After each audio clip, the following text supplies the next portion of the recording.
আওয়ামী লীগ থেকে মনোনীত সাবেক সংরক্ষিত নারী আসনের সংসদ সদস্য ও অভিনেত্রী সুবর্ণা মুস্তফাকে দেশের বাইরে যেতে দেওয়া হয়নি। শনিবার থাইল্যান্ডে যাওয়ার উদ্দেশ্যে বিমানবন্দরে আসলে তাকে আটকে দেয় ইমিগ্রেশন পুলিশ। পরে তাকে সেখান থেকে ফেরত পাঠানো হয়। ইমিগ্রেশন পুলিশ সূত্র জানায়, একটি গোয়েন্দা সংস্থার কিছু অবজারভেশন ও আপত্তি থাকায় তাকে দেশের বাইরে যেতে দেওয়া হয়নি।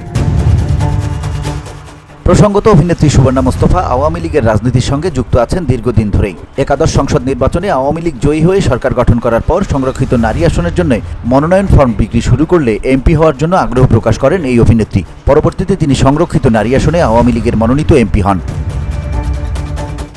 সুবর্ণা মুস্তফা 2019 থেকে 2024 সাল পর্যন্ত বাংলাদেশ আওয়ামী লীগের হয়ে সংরক্ষিত মহিলা আসন 4-এর প্রতিনিধিত্বকারী জাতীয় সংসদ সদস্য ছিলেন। BOD Bangla news desk.